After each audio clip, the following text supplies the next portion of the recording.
নমস্কার, আমি রুবিন ঘোষ। এই চ্যানেলে আমি ফটোগ্রাফি নিয়ে বাংলায় কথা বলি, যেখানে আমি শেয়ার করি আমার practical experiences, tips and tricks এবং আমার ফটোশুটের বিহাইন্ড দ্য সিন। আজকের ভিডিওটা ফটোগ্রাফি জগতে সবচেয়ে গুরুত্বপূর্ণ বিষয় নিয়ে, সেটা হচ্ছে আলো। কারণ ভালো আলো না হলে ভালো ছবি হয় না। তেমনি আপনার কাছে ধরুন স্টুডিও লাইট নেই, স্টুডিও সেট আপ নেই, তাই বলে কি ভালো ছবি হবে না? আজকে আমরা এই ভিডিওটা জানবো যে কি করে স্টুডিও লাইট না থাকলে আউটডোরে গিয়ে ভালো ছবি তোলা যায়, সেই বিষয়ে আমরা কথা বলবো। প্রথমেই জেনে নেবো যে এই যে আমরা বলি যে বাইরের আলো বা ন্যাচারাল লাইটের মানেটা কি। ন্যাচারাল লাইট মানে হচ্ছে সূর্যের আলো, যেটা আমি বা আপনারা যখন বাইরে যাই তখন সেটা পাই, বা জানলার পাশে দাঁড়ালে আমরা সূর্যের আলো পাই।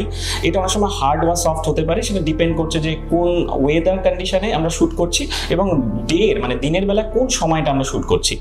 সবচেয়ে ভালো আউটডোর লাইট পাওয়া যায় গোল্ডেন আওয়ারে, সূর্য ওঠার ঠিক পরে এবং সূর্য অস্ত যাওয়ার ঠিক আগের সময় আমরা যদি ছবি তুলি, তাহলে ছবিগুলো যে লাইটিং কন্ডিশন আমরা পাই আউটডোরে ন্যাচারাল লাইটে, সেটা অসাধারণ হয়ে ওঠে।